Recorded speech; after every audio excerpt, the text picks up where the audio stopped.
This week we've got Tooms. This is the sequel to Squeeze, which I've also reviewed and you should go check out. The thing about Tooms is that he can mold his body, squeeze it into certain places, and at the end of Squeeze we see that he's locked up. There's like a little slit in the door, so he's planning on escaping. We open where we left off on Tooms in this crazy house. He's got his arm through the slat, he's trying to get out. His doctor is coming to see him. The doctor is alluding to the fact that Tooms could be released the following day and that there's all of these doctors who are on his side willing to testify on his behalf. So it's looking good for Tooms, which means it's looking scary for everybody else. He's coming for your liver. Watch out. Then we're at the FBI headquarters and Skinner is talking to Scully. He is not pleased because of all of the unorthodox investigative skills that Mulder and Scully have been using over the course of season 1 in the X-Files. And basically we find out that Mulder and Scully have a great success rate and they are killing the game. And it's pretty much because they're breaking all the rules. You can't have everything, Skinner. And that's basically what Scully tells him. She's like, bitch, if you want us to catch the bad guys, we're gonna have to like break some rules. Meanwhile, cigarette smoking man is like puffing away in the background. And there's just like a whole lot of sass flying around during this meeting. Skinner lays down the law and he's like, bitch, you have to investigate by the book. That is your job. Scully's like, okay, sure. Then it's Tooms' release hearing. All of these doctors are coming forth being like, he's great. He should totally be let out. Tooms is awesome. We love him. Mulder is basically just there to shut it down. He rolls out his slide projector. He's like, look at all these slides. They are not here for Mulder's slideshow. Just as Scully has never been here for Mulder's slideshow. Begrudgingly sitting there like, sure, go on. And then Mulder kind of starts to sound like a crazy person. You know what? This guy has been killing for 100 years. And they're like, he doesn't look 100 years old. He's like, that's because he's tricking genetic mutation. He sounds crazy. These people are like, oh, so you're the one who should be in here. Cool. Scully basically tries to tell Mulder how psychotic he sounded, and he just doesn't care. Do you think they would have taken me more seriously if I wore the gray suit?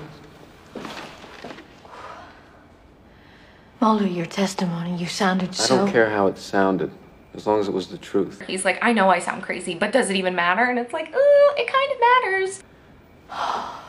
She is so done with him. So anyway, because Mulder's a psycho, Tooms gets released. He's out on the streets picking up dead rats and then licking his gloves. Now there is a lot of really gross things that happen on the X-Files. Scenes that will scar you for life. I totally forgot about this scene and it re-scarred me for life. Maybe this is the sort of thing that makes Tooms such a great villain that like people remember him forever, but like also, ew, no. It's maybe the most disgusting thing I've ever seen. Then he spots his babe and he's defo going after her. He's like, ooh, I'm gonna snatch that girl's liver. And then Mulder totally cock block, liver block, whatever. And it's just like, hey, can you help me find my dog? Really funny. Mulder is so pleased with his epic cock blocking skills. I'm pleased to see Mulder so pleased. Meanwhile, Scully is trying to investigate the previous murders to try and connect them to Tooms so that they can rearrest him on like a murder from back in the day. And she goes and enlists the help of the guy who helped them put him away back in Squeeze. He's like some kind of hunch psychic. He's just like, I know what Tooms did and like I can't explain it, but like I'm just gonna help you out. He thinks he's got a pretty good idea of where Tooms hid the body in like cement in this like old warehouse or whatever. And Tooms is just mad thirsty. He's still like picking up all these dead animals on the street. He's like looking at every bitch he sees, trying to snatch up their liver. Meanwhile, Mulder is watching Tooms as Tooms stalks this guy that he really wants to kill. Tooms is like gone into the sewer drain. He's totally gonna like come up through the toilet, but then he gets blocked by this like child lock. So he has to find a new way into this guy's house covered in sewage. And so he sneaks in through these bars and Mulder's like, He goes knocking on the door. He's like, there's an intruder in your home. I'm gonna get him. Going through the house, but Tooms is smart. He already knows that Mulder's there and he like escapes through the window. Then Scully's analyzing the body they found a la the hunch detective. They found it in concrete. They're like analyzing the bones. There's like these teeth marks on the ribs, but like other than that, they can't really figure out why this guy died. Then Scully goes to help Mulder on the stakeout because he's basically just like sitting in a car watching Tooms, waiting for him to kill somebody. And this is maybe one of the best Mulder and Scully scenes in all of X-Files history. Even when I saw it for the first time, I was like, I ship it. Even this rewatch later, I was just a mess watching this scene. Like there's just so many parts, so you're gonna have to basically watch the whole thing because it's so good. So Scully's in the car and she's basically giving him shit because the whole car is like a mess. Empty takeout, so like smells. Mulder probably smells, but like whatever, we still love him. He like takes out this pine scented air freshener and like waves it in her face. Pine scented. Oh. Better?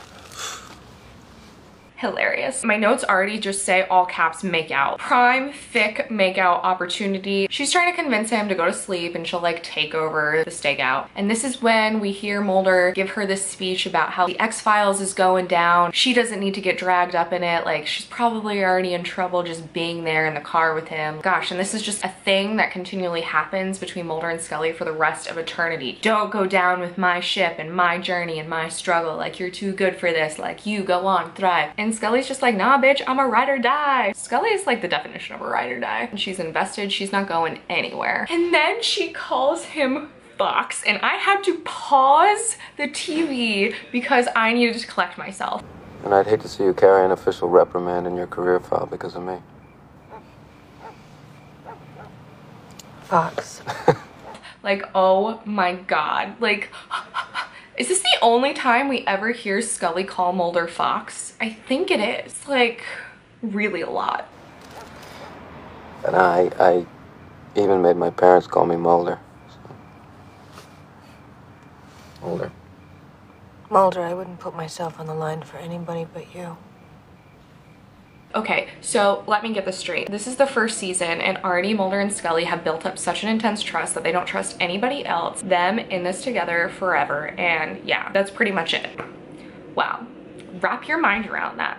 That's crazy shit. The eye contact between them is so strong. I wrote in all caps, oh my God, have sex. It's a lot. And they know it's a lot too, because the next line, if there's an iced tea in that bag, it could be love.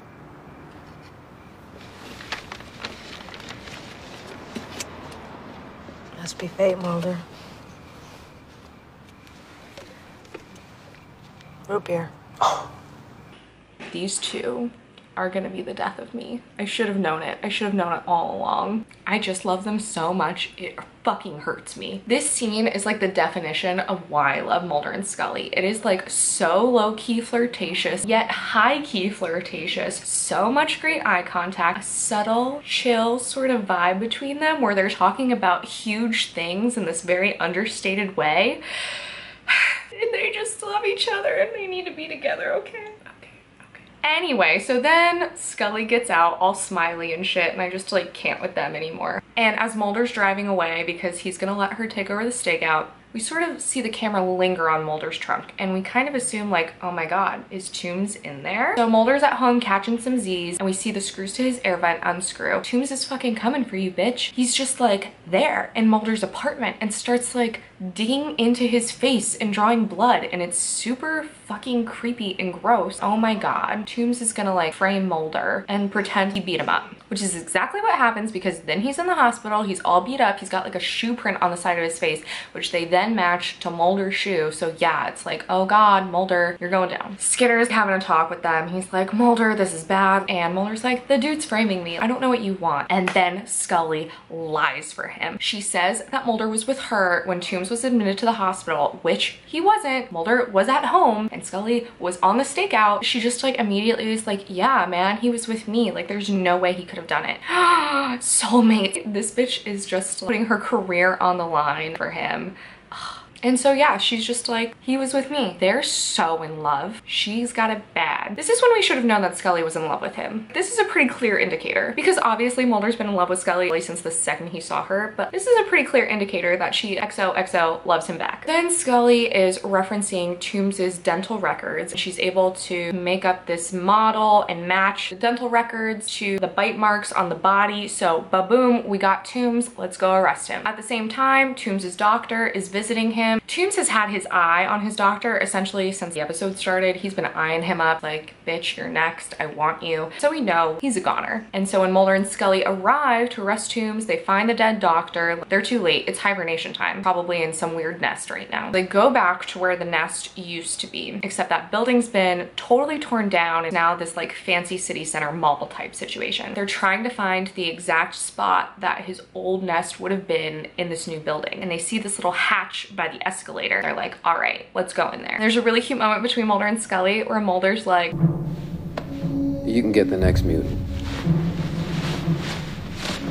Oh my god, they're so cute. Anyway, so Mulder crawls down in there. It's like really disgusting. There's fucking bile dripping everywhere. And then Tooms grabs him. And it's like something out of a fucking monster movie. He's like going for him. They're like crawling underground, trying to escape. Tooms is trying to get at Mulder's leg. Also, I think Tooms is naked and covered in bile. Gross. He's like trying to catch Mulder. Mulder's like trying to crawl out and he's reaching for Scully's hand and she's reaching for his hand and it's very dramatic. She pulls him out and Tooms is still down there and they turn on the escalator and watch this bitch get stuck under the escalator. Blood starts coming up and it's gross. Like they killed him, we have to assume. That's pretty much the episode. Skinner is then talking to Cigarette Smoking Man, reading the report. He's like, do you believe them? And Cigarette Smoking Man really creepily is like, of course I do. And then Mulder and Scully are outside looking at a caterpillar and Mulder psychically predicts that like change is coming. Yeah, he's right, but also, and it's like kind of dumb, but at the same time, they both look so beautiful that I don't really care. And that's Tooms. Anyway, thank you guys so much for all of your continued support. Thank you so much for all of your kind comments on the David and Mitch panel. I'm glad you guys enjoyed watching it. Also, I'm wearing the coolest tank top ever right now.